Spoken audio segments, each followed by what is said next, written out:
안녕하십니까. 목산고등학교 학생 여러분. 이번 학기 한국지리 수업을 담당하게 된 최재원 선생님입니다. 현재 코로나19 사태 때문에 우리가 학교에서 함께 수업을 하지 못하고 이렇게 온라인 수업으로 진행되는 점 양해해 주시기를 부탁드리고요. 하루빨리 학교에서 여러분과 즐겁게 만나서 수업하게 될 날을 선생님도 손꼽아 기다리고 있겠습니다. 자, 우리가 이번 시간에 배우게 될 단어는요. 1단원 국토인식과 지리정보입니다. 과거의 사람들이 우리나라 땅을 어떻게 인식했는지, 그런 인식의 기준, 사상이라든지 그런 기준점은 무엇인지 하는 것들을 먼저 알아보고요. 그 다음에 현재의 우리나라가 우리나라의 국토를 우리나라 사람들은 어떻게 인식하고 있는지, 뭐 영역, 위치 그런 것들을 대입해서 한번 알아보도록 하겠습니다. 자, 그러면 과거부터 한번 우리 선조들이 국토를 인식했던 방법에 대해서 하나하나 짚어보도록 할게요. 자, 먼저 고문헌입니다. 문헌이라는 것은 쉽게 말해서 책을 생각하시면 되는데요. 우리가 그 당시 사람들의 어떤 생활상이나 사상들을 알아보기 위해서 그 당시 사람들이 썼던 책 같은 것을 읽어보면서 생각을 파악하기도 하죠. 그래서 고문헌은 이제 두 가지로 나뉩니다. 그림으로 어떤 지리적인 정보를 전달했던 지도와 그다음에 글로써 내용을 서술해서 지리적인 내용을 전달하고자 했던 지리지, 이 두 가지 방식으로 나뉜다고 볼 수가 있을 것 같아요. 지도는 한눈에 알아보기 쉽도록 이렇게 그림으로 나타낸 것이 특징이죠. 정확한 약간 요약되고 한눈에 알아보기 쉽게 되어 있는 것이 특징이고, 지리지는 지도에서 그림으로 나타낼 수 없는 그런 자세한 내용들을 글로써 서술해서 전달하고 있는 것이 특징이라고 볼 수가 있겠습니다. 자, 그럼 우리는 왜 이런 것들을 연구해야 되느냐? 당연히 이것을 만들어낸 그 당시 사람들의 의도라든지 세계관 등을 파악할 수 있다라고 하는 것이 우리가 이런 고문헌을 연구하는 이유가 되겠습니다. 자, 그럼 먼저 우리에게 가장 가까운 시대인 조선시대에 만들어진 지리지와 그 고지도를 살펴볼 텐데요. 먼저 첫 번째 조선 전기부터 알아보도록 하겠습니다. 자, 선생님의 그 개인적인 그런 공부 방법이 있는데 어떤 그 맥락을 따라가면 이러한 학습 내용을 이해하기가 쉽더라고요. 그래서 선생님은 항상 조선 전기와 조선 후기를 나눌 때 어떤 방법을 쓰냐면 이 사이에 중요한 사건이 두 가지가 벌어져요. 선생님도 뭐 역사 선생님이 아니기 때문에 막 선생님의 방법이 맞다고 볼 수는 없겠지만 정확하게, 자, 이 당시에 임진왜란과 병자호란, 양난이라고 하는 중대 사건들이 벌어집니다. 자, 근데 이 중대 사건 때 여러분이 역사 시간에 공부했겠지만 이 조선이라는 나라가 국민들을 생각보다 이렇게 잘 보호해주지 못했어요. 그래서 조선 정기는 나라가 만들어진 지 얼마 되지 않았기 때문에 뭐 국가의 힘도 세고 백성들이 국가에 대해서 가지고 있는 어떤 신뢰나 믿음도 강했었는데, 이러한 두 가지 전쟁을 겪고 나면서 약간 백성들은 이 국가가 나에게 뭔가 충분히 해주지 못하는구나. 내 살 길은 내가 알아서 찾아야겠다. 조선 후기에는 어떤 국가의 국력은 조금 약간 쇠퇴하는 경향을 보이고요. 약화되는 경향을 보이고, 그리고 어떤 사람들의 의식 자체도 약간 나에게 실생활에 진짜 필요한 것들을 찾아가는 그런 경향을 띠게 됩니다. 그래서 들어오게 되는 학문이 이제 실학이 되겠죠. 선생님은 이 맥락을 두고 이번 단원을 많이 공부를 하거든요. 그래서 여러분도 정사는 아닙니다. 예, 공부할 때 이 맥락을 알고 계시면 정리할 때 좀 편할 것 같아서 알려드렸습니다. 자, 먼저 조선전기에 만들어진 지리지의 특성 한번 보겠습니다. 자, 어진이 하나 나와 있죠. 누구인가요? 네, 조선이라는 나라를 세웠던 이성계의 어진입니다. 자, 왕이 처음에 나라를 이렇게 다스리게 될 때, 이 한 사람의 인간이, 왕도 인간이잖아요. 이 인간이 온갖 조선 팔도의 모든 속성들을 속속들이 알 수는 없단 말이죠. 그래서 누굴 보냅니까? 네, 신하들을 아마 보낼 겁니다. 자, 그럼 신하들이 각자 지방에 퍼져서 본인들이 수집한 자료들을 싹 보고 들은 것을 가지고 와서 자, 임금님에게 고하겠죠. 자, 전하 얼마 전에 전라도에 다녀왔사옵니다. 특산물은 이런 것들이 있었고 사람들의 품성은 어땠고 특히 어떤 곳의 음식은 굉장히 맛있었다. 선생님도 굉장히 좋아하는 음식인데요. 네, 이런 것들을 미주알 고주알 임금에게 고하게 되는 거죠. 자, 그럼 여러분들이 임금의 입장이라고 생각했을 때 여러분들은 이 장문의 글을 직접 들었을 때 어떤 느낌이 들까요? 그렇죠. 뭔 소리 하는 거야? 이러면서 치워버릴 겁니다. 자, 이 신하의 말을 다시 한번 쳐다보게 되면 뭔가 이렇게 정리되어 있다라기 하기보다는 그냥 본인이 느낀 주관적 느낌을 쫙 나열해서 설명해주고 있어요. 한눈에 보기에도 어려울 뿐더러 그리고 이 게살 비빔밥이 실제로 진짜 맛있는 건지 아니면 이 신하의 입맛에만 맞는 음식이었던 건지 모르는 거죠. 그래서 국가를 통치하는 데에는 크게 좋은 방법이 아니더라 라고 하는 거죠. 그래서 이러한 왕들이 각 지역의 어떤 지리적 정보들을 한눈에 알아보기 쉽게끔 정리한 것이 바로 이 지리지라고 볼 수가 있겠습니다. 다시 한번 보게 되면요. 자, 이런 식으로 알아보기 쉽게 정리하는 거예요. 선생님이 잠깐 내용을 확대해 볼게요. 선생님도 한자를 잘 몰라서. 자, 여기는 뭐 건치 연혁이라고 나와 있는데요. 뭐 그 지역의 어떤 연혁 같은 것들을 간단하게 얘기해 주는 것 같아요. 그리고 여기는 뭐 군명, 지역의 이름이겠죠. 그리고 풍속, 그 지역 사람들의 어떤 생활상 같은 것들이 나와 있는 것 같고, 여기에는 산천 이렇게 나와 있어요. 아마 자연 환경에 관한 내용이었겠죠. 자, 아까 전에 신하가 임금에게 미주알 고주알 떠들던 내용과 비교해 봅시다. 어떻습니까? 한눈에 알아보기 쉽죠. 네. 그래서 조선 전기에 만들어졌던 지리지들은 이렇게 임금이 한눈에 딱 보고 그 지역에 맞는 통치 정보를 얻어낼 수 있게끔 만들어진 게 특징입니다.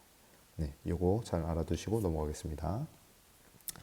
자, 두 번째는 이제 조선 후기로 넘어가죠. 그 사이에 임진왜란과 병자호란이 있었고 백성들은 어떤 국가에 대한 그런 믿음, 신뢰 깨졌고 본인에게 유용한 실제 생활에서 사용할 수 있는 그런 지식을 찾아서 헤매게 됐다라고 했습니다. 자, 오른쪽에 나와 있는 지도는 대동여 지도라는 지도예요. 김정호 선생님께서 만드신 지도죠. 자, 그 전기에 만들어졌던 지리지들과는 달리 후기에는 직접 이 사람들이 조선 팔도를 돌아다니면서 지도를 제작을 하게 됩니다. 네. 그러니까 실생활에 더 유용했겠죠. 네. 자, 그런데 실제로 돌아다니면서 이 사람들이 서술하는 게 좋기는 해요. 더 실제성도 있고. 자, 그런데 이 여러 명의 사람들이 각자 본인이 지리지를 편찬을 하다 보니까 자, 한번 볼까요? 자, 이분은 목포하면 역시 음악 분수가 제일이지. 자, 그 다음 오른쪽에 계시는 분은 이런 내용은 좀 수업에 적절하지 않을 것 같기도 한데 자, 포차거리, 대반동의 포차거리가 아주 유명하다. 쇠주 한 잔 때려야지. 이렇게 얘기를 하시고 계시고 자, 그 다음 세 번째 분은 뭐니 뭐니 해도 이분은 약간 교양을 중요시하는 분인 것 같아요. 목포 문학관을 꼭 가봐야 된다. 이렇게 얘기를 하고 계시고 자, 마지막 분은 선생님하고 약간 생각이 비슷해요. 야, 먹고 살자고 하는 짓인데 먹방 투어지. 한우 낙지탕탕이를 먹고 와야 된다. 얘기를 하고 계십니다. 자, 선생님이 무엇을 얘기하고자 하는 걸까요? 그렇죠. 이분들이 각자 책을 서술하셨기 때문에 각자가 느끼는 주관적인 느낌이 많이 들어간다는 거예요. 그래서 아까 전에 조선전기에 만들어졌던 지리지는 그냥 그 객관적 사실만 이렇게 돼 있었어요. 사전처럼. 근데 후기에 만들어지는 지리지는 각자가 주관적인 해석을 이렇게 설명식으로 나열하다 보니까 개인의 생각이 너무 많이 들어간다. 라고 하는 게 특징이 될 수가 있겠죠. 자, 조선 후기에 이래서 여러 학자들에 의해서 각종 지리지가 나오게 됩니다. 근데 그 중에서 가장 시험 문제에 단골로 나오는 것은 택리지예요. 이것만 알아두시면 됩니다. 그 택리지 중에서도 중요한 게 이제 뭐 팔도총론, 복거총론, 삼인총론, 총론 이렇게 네 가지 장이 나와요. 여러분들 책 같은 거 목차 보시면 1장 뭐, 2장 뭐 이런 식으로 나오죠. 그 중에서 한 장인 복거총론에서 사람이 살기에 좋은 곳을 판별하는 개념을 가거지라는 개념을 이제 제시를 합니다. 요 가거지의 개념에는 지리, 인심, 산수, 생리 이렇게 네 가지가 주어지는데요. 요것은 뒤에서 자세하게 선생님이 설명해 주도록 하겠습니다. 자, 조선 전기와 후기를 간단하게 비교해 보겠습니다. 자, 조선 전기는 나라의 힘이 약했다, 강했다? 강했다. 그래서 통치자 입장에서 국가 통치를 위해서 지리지들이 만들어졌고요. 당연히 국가가 주도했겠죠. 그리고 우리나라는 기본적으로 유교 문화권이었기 때문에 그 유교에서 중요시하는 거는 이제 의리, 충효예거든요. 중국에 대한 사대예, 중국 중심의 성리학적 사고관이 발달했었다 하는 거 알아두시면 되겠습니다. 그러나 이제 조선 후기로 넘어가게 되면서 아까 말했죠. 양난을 겪으면서 우리 실생활에 중요한 게 짱이야. 실학이 발달하게 되고요. 각자 학자들에 의한 지도와 지리지가 제작되게 됩니다. 전기에는 중국에 대한 사대 이런 것들이 주류를 이루었다면 이제는 내가 직접 발 딛고 사는 우리나라가 중요하지 않냐. 주체적 국토관이 대두되는 것이 특징이라고 볼 수가 있겠습니다. 자, 그 다음은 지리지인데요. 지금까지 배웠던 게 지리지죠. 자, 조선 전기의 지리지를 조금 더 디테일하게 정리해 보도록 하겠습니다. 이거 아까 전에 다 얘기했던 거죠. 자, 관찬 지리지가 뭐냐면 우리 뭐 국가에서 운영하는 그런 사무소들을 관공서 이런 얘기 많이 하죠. 공적인 일에 쓰이는 곳에서 편찬한 지리지다. 이렇게 이해하시면 될 것 같아요. 그리고 다양한 분야를 백과사전식으로 서술했다. 아까 봤죠. 뭐 건치 연역은 어떻게 되고, 그다음에 그 지역의 풍속은 어떻게 되고, 그다음에 뭐 산천은 어떻게 되고, 이렇게 사전처럼 알아보기 쉽게 정리해 놓은 걸 볼 수가 있었고요. 대표적인 지리지는 세종실록 지리지와 신증 동궁여지승람이 있습니다. 자, 후기로 넘어갑니다. 실학이 발달하죠. 뭐 때문에? 양난을 겪으면서 나라의 실망. 그래서 학자들에 의해서 사천 지리지가 제작됩니다. 이 사는 이제 사사롭다 할 때 그 사겠죠. 민간에 의해서 제작되었다는 뜻입니다. 자, 특정 주제를 조선 전기에는 사전식으로 썼는데 이제는 개인이 주관적으로 쓴 거기 때문에 주저리 설명식으로 기술을 하게 되는 거죠. 당연히 개인이 쓰다 보니까 주관적 견해가 많이 들어가는 거고요. 이 조선 후기에 만들어진 대표적인 지리지는 이중환의 택리지, 산수고, 아방경, 강역고 등이 있는데 우리는 택리지를 중요하게 기억해 두시면 되겠습니다. 자, 현지 답사를 기초로 한 조선 후기의 대표적 지리서고요. 당연히 후기에 만들어진 지리지이기 때문에 설명식으로 서술이 되어 있습니다. 이 네 가지 장은 아까 얘기했고요. 특히 어디가 중요하냐면 복거총론에서의 가거지 네 가지 조건이 제시됐다. 인간이 살기에 좋은 곳의 조건, 가거지의 조건이 제시됐다라고 하는 거 기억해 두시면 되겠습니다.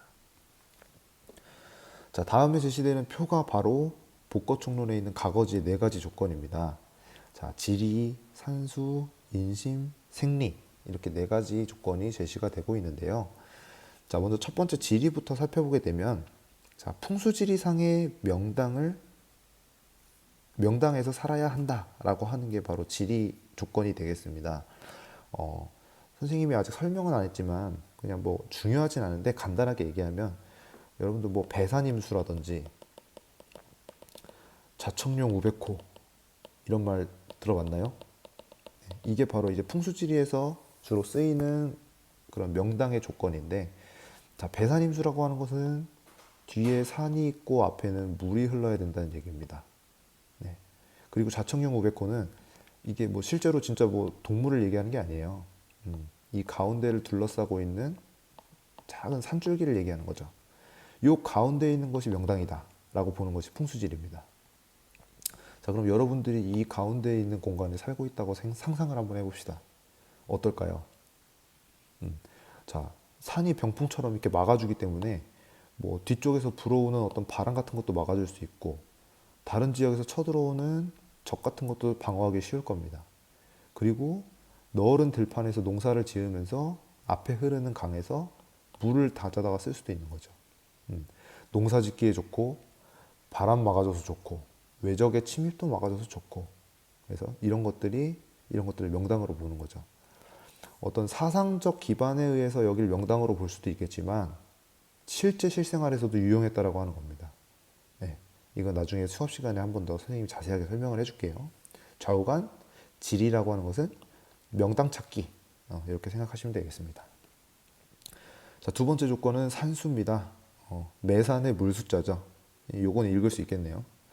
자, 산과 물이 조화를 이루어 아름다운 경치를 가진 곳, 즉 이제 풍류를 즐길 수 있어야 된다라고 하는 겁니다.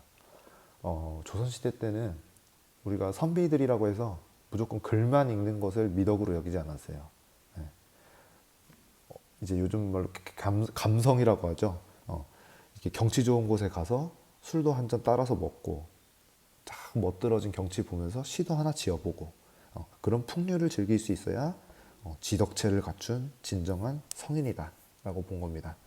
그래서 풍류를 즐길 수 있는 경치를 가진 곳을 찾는 조건이 산수입니다.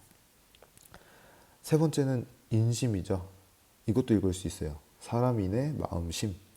그 지역에 살고 있는 사람들의 마음씨가 어떠냐라고 하는 거죠. 당연히 뭐 이웃집에 어떤 사람이 살아야 좋겠어요. 네, 뭐 음식 같은 거 하면 조금씩 드셔보세요 하고 갖다 주기도 하고, 힘든 일 있으면 도와드릴까요? 이런 식으로 도와주는 착한 사람들이 살아야 좋겠죠. 그런 것들을 살펴보자라고 하는 게 인심이고요. 마지막 생리는 우리 쉽게 말하면 경제라고 생각하시면 됩니다. 자, 지금은 우리가 뭐 회사도 다니고 공장도 다니고 여러 가지 경제 활동을 하지만 과거에는 가장 중요한 경제 활동은 농사였습니다. 농사에서 이윤을 얻기 위해서는 당연히 땅이 비옥해서 농사가 잘 됐어야겠죠. 그래서 기름진 땅이 있어야 되고, 또 우리가 먹고 남은 잉여 농산물을 다른 지역에 갖다 팔 수도 있어야 되겠죠. 물자 교류의 편리성을 갖춘 곳. 그러니까 도로가 잘 나 있거나 혹은 배를 띄울 수 있는 큰 강이 흐르거나 그런 곳이 되겠습니다. 이렇게 네 가지 조건이 바로 택리지에서 제시되었던 가거지의 조건이었다 하는 거 명심해 주시면 되겠습니다. 자, 여러분 안녕하세요. 한국지리 과목을 맡게 된 최지원 선생님입니다. 우리가 지금 코로나19 사태 때문에 이렇게 날씨가 좋은 봄날이 왔음에도 불구하고 집에서 답답하게 힘든 나날을 보내고 있다는 것을 이제 선생님도 잘 알고 있는데요. 이 시기가 빨리 지나가고 우리도 즐겁게 학교에서 다시 만날 수 있었으면 좋겠습니다. 그 전까지는 집에서 선생님과 이런 영상이나 과제로 우리의 본 업무인 학업에 충실하게 정진을 해야 되겠죠. 선생님도 학교에서 멀리서나마 여러분들의 꿈을 응원하도록 하겠습니다. 자, 우리 한국지리 수업은 EBS 온라인 클래스에 올라가는 과제를 먼저 시청을 한 후에 선생님이 지금 이렇게 영상으로 그날의 키포인트에 대해서 요약을 해줄 거예요. 이런 영상을 한번 시청하시고, 그리고 매 강마다 올라가는 과제물을 제출하시면 그 한 주의 과제가 끝나게 됩니다. 이렇게 세 가지 파트로 나눠서 진행이 될 거니까요. 여러분도 같이 집중해서 열심히 수강을 해주시면 되겠습니다. 자, 오늘은 첫 번째 단원인 국토인식과 지리정보 핵심 키워드 정리를 한번 해보도록 하겠습니다. 자, 먼저 우리가 강의를 통해서 배웠던 고문원에 대해서 먼저 정리를 한번 해볼게요. 자, 고문원은 두 가지 시기로 나눠볼 수가 있어요. 첫 번째, 조선 전기와 전기에 만들어진 고문원과 조선 후기에 만들어진 고문원으로 나눌 수가 있습니다. 선생님이 아까 PPT에서 설명했듯이 조선 전기와 조선 후기를 나누는 기준은 뭐라고 했었죠? 네, 이 사이에는 임진왜란과 병자호란이라는 양란이 사이에 껴 있습니다. 자, 그럼 그 양란이 왜 이 조선 전기와 후기를 나누는 중요한 기준이 됐냐면, 조선 전기에는 나라가 만들어진 지 얼마 되지 않았기 때문에 국가의 통치력이 굉장히 강했어요. 근데 임진왜란과 병자호란을 겪으면서 백성들은 어떤 것을 느꼈느냐? 이 나라가 우리에게 더 이상 무언가를 해주지 못하는구나. 굉장히 국가의 어떤 통치력이 약하다라는 것을 깨닫고, 후기에는 국가의 통치력보다는 좀 더 백성들이 우리 생활에 유용한 것을 우리가 직접 찾아서 쓰자라고 하는 그런 실학사상이라든지 그런 것들이 좀 더 많은 힘을 얻게 되는 그런 맥락으로 가고 있다라고 하는 거, 그걸 알아두시면 이해하기가 편할 것 같아요. 자, 그래서 조선 전기에는 누가 이런 고문원을 만드는데 주도를 하느냐? 당연히 국가의 힘이 셌으니까 국가가 주도하겠죠. 이런 국가 주도 하에 만들어졌던 지리지들을 뭐라고 하냐? 자, 우리가 보통 관공서 이런 말 쓰죠. 관공서에서 편찬한 관찬 지리지가 만들어지게 됩니다. 자, 그럼 초기에 이런 문헌들을 만들었던 목적은 뭐였느냐? 얘기했던 것처럼 어떻게 하면 이 나라에 곳곳에 퍼져 있는 백성들이 어떻게 살고 있는지, 경제 수준은 어떻게 되는지, 어떤 산업에 종사하는지를 알아야 국가를 다스리기 위해 필요한 세금들을 걷어들일 수가 있는 거죠. 그래서 어떤 목적이냐면 국가를 어떻게 하면 잘 통치해 볼까? 통치 목적에 의한 지리지들이 만들어졌다고 볼 수가 있겠습니다.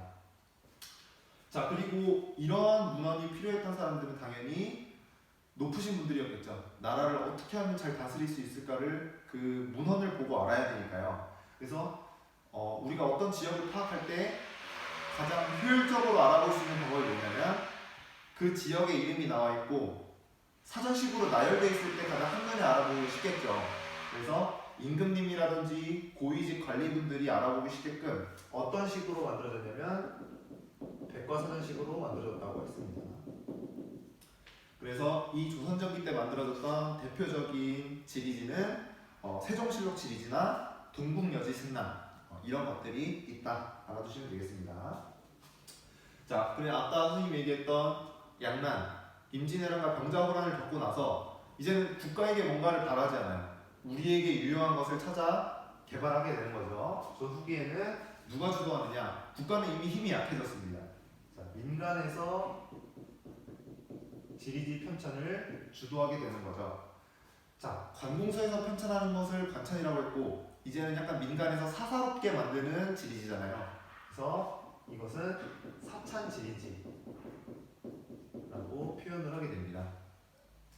자, 여기 다 반대라고 생각을 하시면 돼요. 아까는 위정자의 입장이었으니까 통치 목적이었지만 이제는 사람들이 내 실생활에 유용하게 쓰게끔 하는 것이 목적이죠. 그래서 실용적 목적을 가지고 만들었고요. 그리고 이런 일반 백성들은 어떤 지역을 다스리려고 하는 게 아니에요. 그냥 내가 쉽게 알아들을 수 있고 내가 실생활에 이용할 수 있으면 되는 거기 때문에 그 쓰여진 사람의 어떤 주관적 해석이라든지 느낌 이런 것들에 기반해서 쓰여지게 됩니다. 어떤 식으로 서술되게 되냐면요. 설명식으로 지리지가 쓰여지게 됩니다. 대표적인 것은 팽리지가 되겠죠. 가장 팽리지가 이 지리지 부분에서 많이 출제되는 개념이기 때문에 중요하게 알아두시면 좋을 것 같습니다. 자, 어떤 지역의 특성을 파악하는데 이런 문헌, 글로 쓰여진 책도 중요하지만 가장 우리가 한눈에 알아보기 쉬운 것은 역시 지도겠죠. 이 고지도도 시대별로 다양한 지도들이 만들어지는데 우리가 교과서라든지 수능 문제에서 가장 많이 다루는 세 가지 지도를 가져와 봤습니다. 자, 먼저 혼일강리 역대 국도 지도입니다. 봤듯이 언제 만들어졌냐면 조선 전기에 만들어졌고요. 아까 PPT에서 봤죠? 가운데에 중국이 빡 하고 그려져 있고 그 다음 큰 우리나라가 그려져 있고 유럽과 아프리카 대륙까지 나와 있는 세계 지도였습니다. 그래서 현존하는 가장 오래된 세계 지도다 라고 하는 거 알아두시면 되겠고요. 중국을 가운데에 가장 크게 그렸다는 것은 뭘까요? 그렇죠. 중국을 이 세상의 중심으로 여기는 중화 사상이 녹아있다 라고 하는 게 특징이 될 수가 있겠고요. 자, 그리고 그 다음 크게 우리나라를 그려놨어요. 우리나라가 중국보다 뛰어나진 않지만 그래도 중국 다음엔 우리나라야. 그렇죠. 우리 국토에 대한 자긍심을 그래도 표현해 놓고는 있었다 라고 하는 게 되겠고요. 그리고 아까 얘기했던 것처럼 다른 대륙, 유럽이라든지 아프리카, 아라비아 반도 이런 다른 대륙에 있는 나라들까지 표현을 했다라고 하는 게 특징이 되겠습니다. 중요한 것은 아직 신대륙, 아메리카 대륙까지는 나오지 않았어요. 왜냐하면 아직 거기까지는 대항해 시대가 오지 않았기 때문이죠. 그래서 구대륙까지는 표현이 되어 있지만 신대륙은 나오지 않았다. 이거 중요하게 체크해 두시고 가면 되겠고요. 이것도 마찬가지로 조선 전기에 제작이 됐기 때문에 누구 주도로 제작이 됐겠습니까? 네, 마찬가지로 국가 주도로 제작이 됐습니다. 자, 두 번째 알아볼 지도는 청하도인데요. 천화도는 PPT 영상을 참조해 보시면 지도를 이렇게 동그랗게 그려놓고 거기에 네모난 땅들이 둘러싸고 있는 형태를 하고 있어요. 이것을 뭐라고 하냐면 천원지방사상이라고 합니다.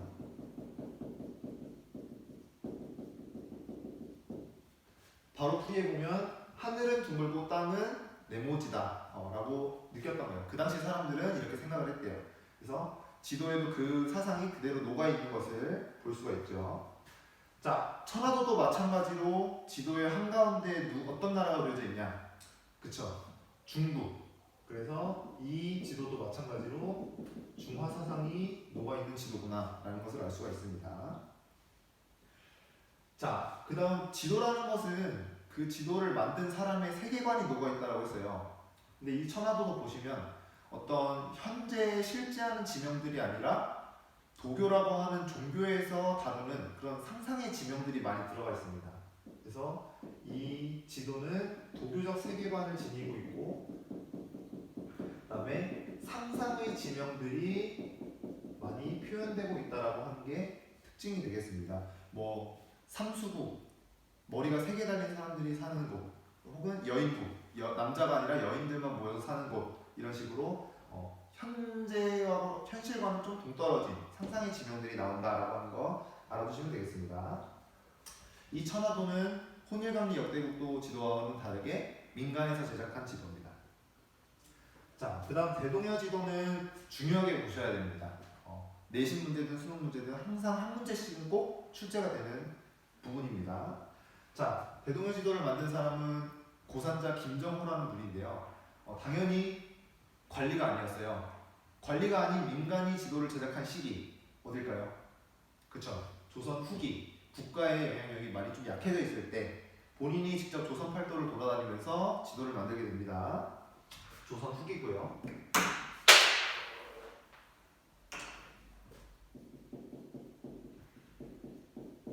자, 조선 후기에 만들어졌고 이 대동여 지도는 현대 지도의 많은 부분을 많은 현대 지도의 특징들을 많이 가지고 있어요. 그래서 상당히 발전된 형태의 지도였다라고 하는 거죠. 자, 첫 번째 특징을 보자면 목판본으로 제작이 됐습니다. 목판본으로 제작이 되었다는 것은 계속 목판에 새긴 다음에 먹칠하고 찍어내면 지도가 하나 바로 만들어지는 거예요. 팡팡팡팡 만들면서 계속해서 대량 생산을 할 수 있다라고 하는 그런 중요한 의미가 되겠고요. 그 다음은 분첩 절첩식이라는 방식으로 제작이 됩니다. 아까 PPT에서도 보셨겠지만 우리나라 조선팔도를 다 한 면에 그려내려면 많은 양의 종이가 필요해요. 근데 그 큰 지도를 항상 가지고 다닐 수 없겠죠. 그래서 어떻게 하냐?